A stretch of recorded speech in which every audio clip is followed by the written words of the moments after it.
So we introduced the shortest path problem in this lecture. Shortest path is a very, very important graphical problem in computer science, which is applied to in different areas. Okay, so not only finding distance between two places, can be in a similar concept, similar kind of notion in different domains. This kind of algorithms are being used. So shortest path problem is about a path. Okay, how you define a path? A path is a set of edges through a graph, which will take you from a source vertex to a destination vertex. So how you define a path? A path is considering a digraph, directed graph with edge weights given by a function. It's a function which assigns. Sorry, this is a function which assigns real values, real numbers to the edges of a graph. So a path P from V1 to V2 up to Vk is a set of directed edges is have weight. The path is the weight of the sum of the weight of the constituent edges. Okay, a path has multiple edges, and you follow those edges and you sum those edge weights from vi to vi plus 1. There's a pair of vertex in such that all such vertex pairs, the edges, you add up and you form the path. Okay, this will be the weight of the path P, WP. Now, for an example, consider the path and V1, V2, V3, V4, and V5. And if you sum them up, that is 4 minus 2, that is 2 plus 1, 3, and then minus 5, which is weight of the path is minus 2. It's a sum of the weights of the constituent edges. Now you may be feeling surprised that, oh, how come the weight of edge is negative? And so this can be, the example of this can be multiple different, depends on the metric, the parameter, which is taking, like if you go from V1 to V2, it suppose takes like, it's like a uphill, assume that, and it takes, 4 amount of work to go uphill, and then this V2 to V3 path is actually downhill, so it takes you don't need to do any effort. It's actually because it's downhill, you are going down, and you are actually minus 2 amount of work you need to do. So this kind of this is just an example, and similar kind of measurements can be applied to different edges as weight functions. And so if we have multiple path in a graph with different weight values, total weight values, we can have the shortest path also. Okay, so shortest path is the from U to V. Shortest path from U to V is a path of minimum possible weight from U to V. So there are so many paths with different constituent edges, and the shortest path will be the one with the minimum possible weight. Okay, so this problem is then shortest path problem is again optimization problem. Okay, so because you are trying to find out the minimum possible weight, it's an optimization problem. So you can have multiple solutions, but if their edge weights are distinct, then you can have one solution. So shortest path weight from U to V is represented as a del. Okay, delta. So Greek letter is a shorthand del. The capital delta is like this, and the shorthand is this. So it is represented as a shortest path weight. D is a distance, so delta is basically d. So smaller d is delta, and del uv is minimum if weight of the path P is the path from U to V, and it's infinity if the graph is unconnected. Okay, that means you cannot reach from U to V. Then the shortest path distance from U to V is infinity, positive infinity. So this is very important. Okay, so the shortest path is defined as the minimum of all the paths in P, all the paths P from U to V, and the minimum weight path. Now, what about the negative edge weight? We talked about negative edge weight here. Now let's see more about negative edge weight. Some or no shortest path may not exist.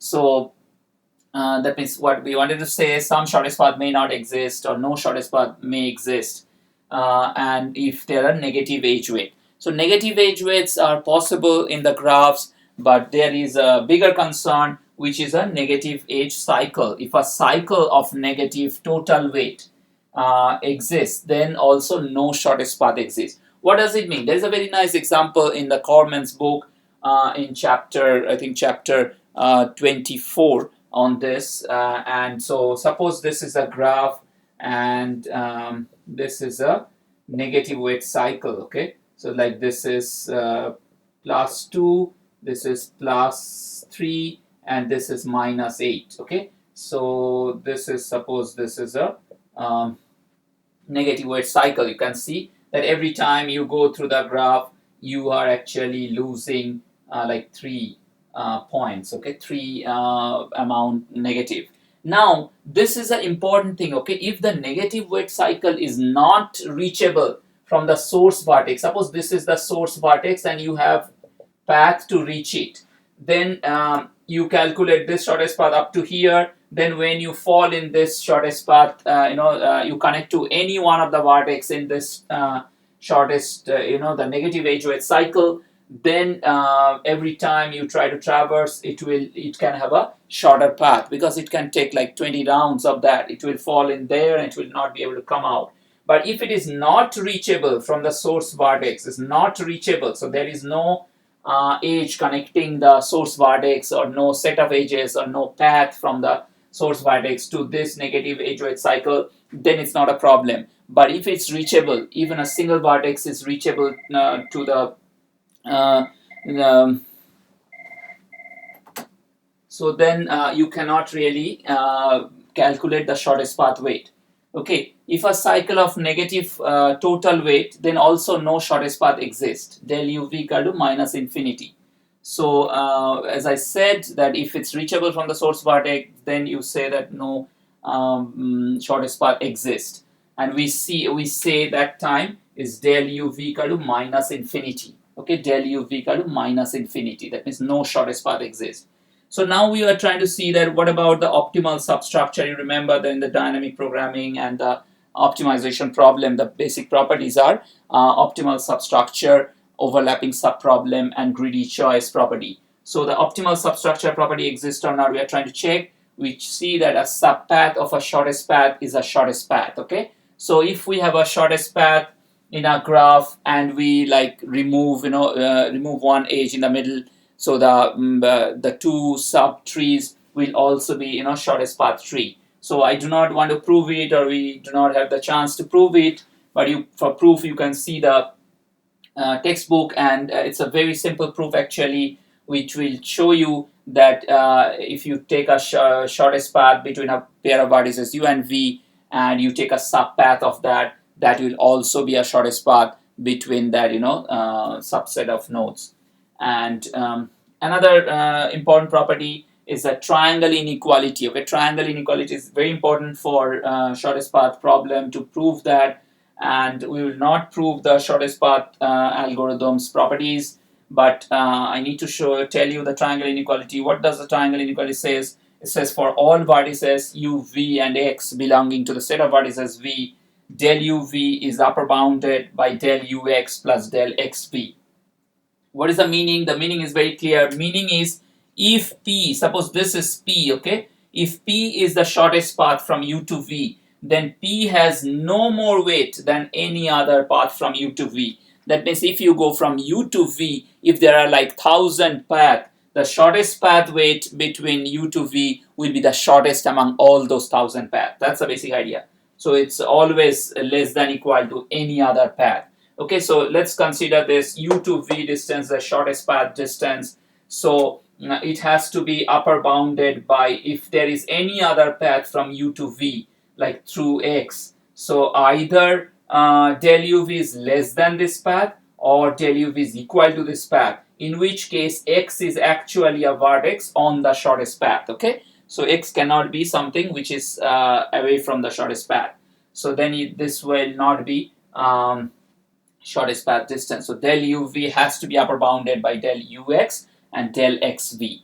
Okay, so now we discuss about the single source shortest path problem. So single source shortest path problem is There are multiple other problems like all pair shortest path problem is there, and single pair, shortest path problem. So among shortest path problem, there is a single source shortest path problem which says from a given source vertex S, find shortest path weights del SV for all V belonging to capital V. Okay. So this is a Dijkstra gave a very nice algorithm for this, solving the single source shortest path problem. Considering a single source vertex S, we find shortest path weights to all other vertices.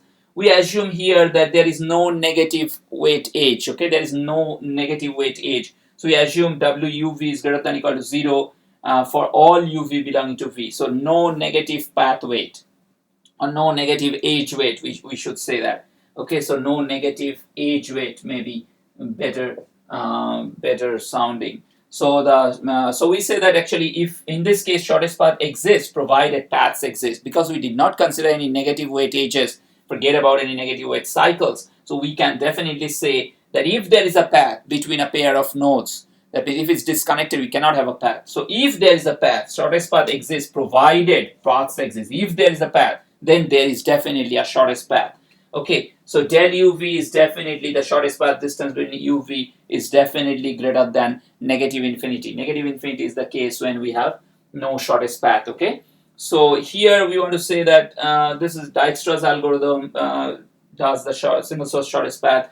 There is another algorithm which is called Bellman-Ford algorithm, which we will discuss later, which shows that even if there is a negative weightage, one or more negative weightages, Bellman-Ford algorithm can find the shortest path between a pair of nodes, provided there is no negative weight cycle reachable from the source vertex. So if there is a negative weight cycle, Bellman-Ford algorithm cannot work. But if there are one or more negative weight edges, Bellman-Ford algorithm can find the shortest path between a pair of vertices.